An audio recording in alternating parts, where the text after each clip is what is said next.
میرے چینل پر خوش آمدید۔ ویڈیو دیکھنے سے پہلے چینل کو سبسکرائب کریں اور بیل آئیکن کا بٹن پریس کریں۔ چونکہ خواتین جو ہیں ان کے بغیر کوئی بھی معاشرہ نامکمل ہے۔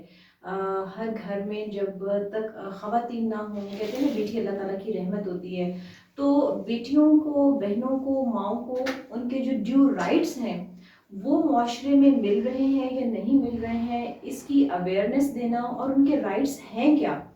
تو اس کے بارے میں جب تک ہم پراپر اویئرنیس نہیں دیں گے تو اس کے لیے اس ڈے کو جو ہے اس کا انیشیٹو لیا گیا تاکہ خواتین کو یہ بتایا جا سکے کہ یہ ان کے ڈیو رائٹس ہیں اور اس کے لیے ان کو ایفرٹ کرنے کی ضرورت ہے۔ نو ڈاؤٹ کہ ہمارے ریلیجن نے سارا کچھ آلریڈی جو ہے وہ ایکسپلین کر دیا ہوا ہے، لیکن چونکہ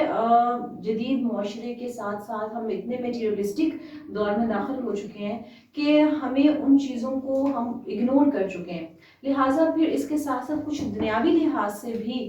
جس طرح سے دوسرے جو ڈیز ہیں وہ سیلیبریٹ کیے جاتے ہیں، تو پھر اس ڈے کی بھی ضرورت اس لیے پیش آئی کہ ہم اپنی بہنوں بیٹیوں کو یہ بتا سکیں کہ یہاں پر آپ کے یہ رائٹس بنتے ہیں اور آپ کو ان رائٹس کو حاصل کرنے کے لیے ان راستوں کو منتخب کرنا چاہیے۔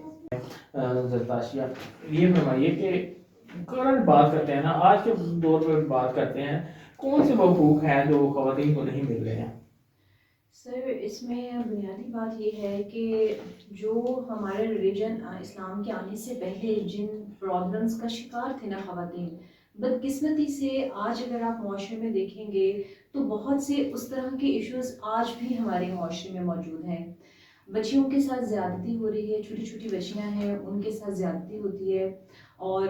بچیوں کی اجازت کے بغیر، رضامندی کے بغیر ان کی شادیاں کر دی جاتی ہیں، بچیوں کی خرید و فروخت ہوتی ہے اور پیسے لے کر جو ہے وہ بچوں کو بیچ دیا جاتا ہے۔ اسی طرح سے ان کو جو ہے وہ کام کرتی ہیں اس طرح سے، اور پھر اگر کوئی پروفیشنلز ہیں خواتین وہ جاتی ہیں تو ان کو جو وہاں پر مسائل ہیں، جو مورل وہاں پر ان کو پرابلمس فیس کرنا پڑتی ہیں، اور اسی طرح سے ابھی بھی بہت ساری ہمارے ہاں، اگر ہم پاکستان، چونکہ ہمیں بات کرنی ہے اپنے پاکستانی خواتین کی، تو جو پاکستان میں خواتین ہیں بہت سارے علاقے ایسے ہیں کہ جہاں پر ان کو تعلیم نہیں مل رہی ہے، ان کی صحت کی سہولیات پراپر طریقے سے نہیں مل رہی ہیں جو ان کا حق بنتا ہے، پھر بیٹی کو جائیداد میں سے حصہ کچھ لوگ نہیں دیتے ہیں، یا دوسری طرف اگر دیکھا جائے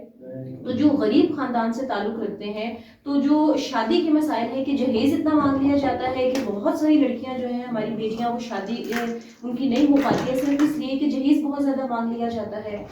اس طرح کے بہت سارے ایشوز ہیں جو کہ کسی بھی اسلامی معاشرے میں نہیں ہونے چاہیے، لیکن ہماری بیٹیاں ان مسائل کا شکار ہیں۔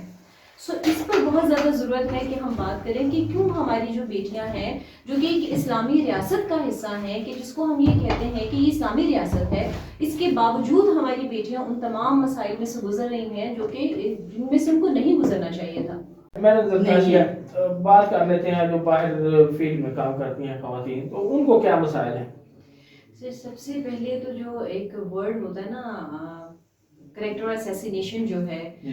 جس کو اگر میں اردو میں کہوں کہ بد کردار ہے، اس کا کردار ایسا ہے، تو جو بھی بچیاں گھروں سے نکلتی ہیں ان کو یہ بہت زیادہ فیس کرنا پڑتا ہے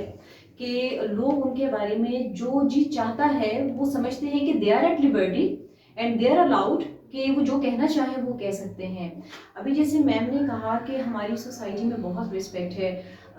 ہماری سوسائٹی میں بہت رسپیکٹ ہے، لیکن وہ اپنی ماں، اپنی بہن، اپنی بیٹی کے لیے ہماری بہت رسپیکٹ ہے، لیکن آپ باہر چلے جائیں، اگر کسی خاتون نے عبایا بھی پہنا ہوا ہے، وہ چادر میں بھی لپٹی ہوئی ہے نا، تو آپ کو نظر آئے گا کہ لوگوں کی گردنیں اس کے ساتھ ساتھ موو کرتی ہیں وہ جہاں سے گزرتی ہے۔ بالکل، یہ بہت اہم آپ نے جو ہے وہ نقطہ ریز کیا کہ جو ہے نا وہ نظروں کا سامنا جو ہے وہ ہر باہر نکلنے والی خواتین کو کہا جاتا ہے کہ خواتین کا قصور ہے کہ وہ اپنے آپ کو ڈھانپتی نہیں ہے، وہ اس طرح سے باپردہ نہیں ہے، تو میں اکثر یہ جب میرے پروگرامز ہوتے ہیں تو میں یہ سوال کرتی ہوں کہ جو چھوٹی سی بچی ہے 6-7 سال کی جس کا ریپ ہو جاتا ہے، اس بچی کا کیا قصور ہوتا ہے نا،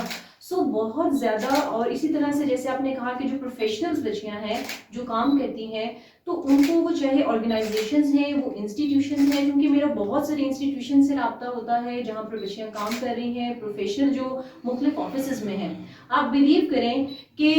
میں بہت سارے ایسے پرسنل ایسے ایشوز کو جانتی ہوں کہ جہاں پر ان کو یہ باقاعدہ کہا جاتا ہے کہ آپ جب تک مجھے خوش نہیں کریں گی جو میں چاہتا ہوں آپ وہ کریں گی, دین میں آپ کو اوکے کرتا ہوں, ادروائز آپ کو یہ سوری جاب نہیں مل سکتی. یہ اسٹریٹ فارورڈ ان ورڈز جو ہیں وہ باسز کہتے ہیں. تو آپ یہ دیکھیں کہ ہم اپنے آپ کو مسلمان کہتے ہیں, میرا خیال ہے کہ ہم وہ سو کالڈ مسلمز ہیں کہ جو صرف مسلمان ہونے کلیم کرتے ہیں, لیکن ہمیں اپنی بیٹی کی تو عزت بہت عزیز ہے, اپنی بیوی کو بھی ہم چھپا کے رکھتے ہیں کہ اس کی طرف نظر نہ اٹھے, لیکن جو کسی کی بیٹی گھر سے باہر نکل آتی ہے تو ہمیں لگتا ہے کہ وہ فار سیل ہے اور اس کو جو جی چاہے پیسے دے, وہ تنخواہ نہیں دیتے, وہ سمجھتے ہیں ہم نے اس کو پیسے دے کے تو ہم نے اس کو خرید لیا, لہٰذا ہم اس کو جیسے چاہیں استعمال کر سکتے ہیں. سب سے پہلی بات تو یہ ہے کہ خواتین کو حقوق ملنے چاہیے. اس کا مطلب یہ ہرگز نہیں ہے کہ مرد جو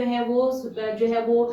ڈاؤن ٹو ارتھ چلے جائیں, یا وہ ان کو ہم جو ہے نا خواتین یہ چاہتی ہیں. جو سلوگنز آپ سنتے رہے ہیں نا, وہ میرا جسم میری مرضی ٹائپ کے سلوگنز, وہ ہماری معاشرے کی بہنوں بیٹیوں کے سلوگنز نہیں ہیں. ان کی تو اپنی بیسک بنیادی سی ضروریات ہیں کہ ان کو تعلیم چاہیے, ان کو صحت کی سہولیات چاہیے, اور ان کو تھوڑا سا سیکیورڈ تحفظ چاہیے. اور میرے خیال میں جو میرا ماننا ہے, یہ تربیت شروع ہوتی ہے گھر سے, اور جب تک ہم کچھ بھی نہ کریں, ہم معاشرہ سدھارنے نہ نکلیں, ہر انسان اپنے گھر میں کوشش کرے کہ اپنے بیٹوں کی تربیت اس انداز میں کرے کہ جو تمہارے گھر پہ بہن ہے اسی طرح سے باقی جو بہنیں ہیں ان کی طرف بھی تمہاری نگاہ اٹھے تو ویسے اٹھنی چاہیے. ہمیں صرف تربیت کی ضرورت ہے, کوئی ڈگریوں کی ضرورت نہیں ہے. ماں باپ جب تربیت کرنا شروع کر دیں گے اپنے بچوں کی تو سب کچھ ٹھیک ہو جائے گا. ہمارا المیہ یہ ہے کہ ہم معاشرہ سدھارنے نکلتے ہیں کہ معاشرہ ٹھیک ہوگا تو سب کچھ ٹھیک ہو جائے گا. یہ سب سے بڑی غلط سوچ ہے. ہمیں صرف اپنی فیملیز کو ٹھیک کرنا ہے, اپنے گھر, اپنے بہن بھائیوں کو, اپنے بیٹوں کو, اپنے ارد گرد ہم ٹھیک کر لیں تو وہ ایک ایک چیز جو ہے نا وہ اکائی مل کے, خاندان مل کے معاشرہ بناتا ہے. تو جب خاندان ٹھیک ہونے شروع ہو جائیں گے تو پھر سوچ بدلے گی. اگر ہم یہ کہیں کہ بڑے اسکیل سے شروع ہو جائے تو پھر دس از ناٹ پاسبل, یہ ممکن نہیں ہے. یہ سجیشن یہ دے کہ کس طرح جو ہے بچیاں مسئلے ہیں وہ وہاں سوال وہاں کا بھائی ہیں. سجیشن دیتا ہے کہ آج کے دن کے حوالے سے کوئی فائدہ ہو. جو پروفیشنلز ہیں جو موو کرتی ہیں ان کو ٹرانسپورٹ کے بہت سارے ایشوز ہوتے ہیں, تو بچیوں کی اگر جو ٹرانسپورٹ ہے وہ سیپریٹ ہو جائے, جیسے یونیورسٹیز میں ہوتا ہے نا کہ وہاں پر ہوتے ہیں, اگر بچیوں کے لیے کوئی بسز مخصوص کر دی جائیں جنہوں نے اب بچیاں جو ہیں موٹر سائیکل سیکھ رہی ہیں, گاڑیاں کاریں چلانا خود سیکھ رہی ہیں, تو یہ میرے خیال میں اچھی پریکٹس ہے. وہ ہر بندہ افورڈ نہیں کرتا نا. اگر پبلکلی کچھ اس طرح سے مینج ہو جائے کہ بچیوں کی ٹرانسپورٹ جو ہے وہ کچھ اس میں ان کے لیے آسانی پیدا کر دی جائے تو وہاں پر بھی بہت سی آسانیاں پیدا ہو سکتی ہیں. تو میں وہاں چلے ٹرانسپورٹ الگ ہوگی, ٹھیک ہے, اس سے آگے چل کے جہاں پہ کو ایجوکیشن ہے وہاں پہ جا کے کیسے مینج ہوگا, جہاں پہ آپ نے مردوں کے ساتھ معاشرے میں نکل کے کام کرنا ہے. چیک اینڈ بیلنس جو ہے نا یہ بہت ضروری ہے. ابھی جو آپ نے کہا نا سوشل میڈیا نے ہماری بچیوں کو بہت خراب کیا, اس کی وجہ کیا ہے کہ ہمارے سوشل میڈیا پر ہر چیز اویلیبل ہے, آپ جیسی ویڈیوز چاہیں آپ دیکھ سکتے ہیں. تو یہاں پر گورنمنٹ کا رول پلے کرنا چاہیے کہ مختلف, جیسے اگر انڈین چینلز بند ہو سکتے ہیں تو جو اس طرح کی کوئی فحش قسم کی ویڈیوز ہیں, ایسی ویب سائٹس ہیں, ایسی ایپس ہیں, تو اس کو بین کر دینا چاہیے. میں ایک ایشو ہائی لائٹ کرنا چاہتی ہوں, وہ یہ ہے کہ آج کل ہماری جو بچیاں ہیں ان کے ڈیورس کے ایشوز بہت زیادہ بڑھ گئے ہیں. ابھی پچھلے دنوں گجرانوالہ ایک لائر سے میری بات ہو رہی تھی, انہوں نے کہا کہ گجرانوالہ جو وہاں پر ادھر کورٹس ہیں وہاں پر ایک منتھ میں 800 کیسز رجسٹرڈ ہوئے ہیں, ڈیورس کیسز جو ہیں. اور آپ یہ دیکھیں کہ جب کسی بیٹی کو ڈیورس ہو جاتی ہے تو اس کے لیے زندگی گزارنا بہت مشکل ہو جاتا ہے. تو اس کے اوپر جو ہے وہ بچیوں کی بھی کاؤنسلنگ ہونی چاہیے, اور اس کے ساتھ ساتھ کام نہیں کر رہا ہے کہ وہ طلاق کی شرح کو جو ہے وہ کم کیا جائے یا ان کی صلح جو ہے وہ کروائی جائے. اور آپ یہ دیکھیں کہ میرے کچھ جو ہیں وہ فیملی جج ہیں, ان سے میری بات ہو رہی تھی, تو وہ کہتے ہیں کہ ہسبینڈ جو ہیں کچھ اگر ابراڈ ہیں, بیٹیاں یہاں پر ہیں, وہ گیپ آ جاتا ہے, پھر وہ طرح طرح کے مسائل پیدا ہوتے ہیں, اور اس کی وجہ سے یہ ریشو بہت بڑھ گئے. اب جب آپ یہ دیکھیں کہ جب ڈیورسز ہونا شروع ہو جائیں گی, پوری اگلی نسل متاثر ہونا شروع ہو جاتی ہے, وہ چاہے بیٹا ہے یا بیٹی ہے, بچے ہیں, تو وہ جو پہلے ہی خواتین کی شرح زیادہ ہے, خواتین کی شرح پہلے ہی زیادہ ہے, تعداد زیادہ ہے, ان کے جہیز کے مسائل ہیں کہ ان کو جہیز نہیں ملتا, شادیاں نہیں.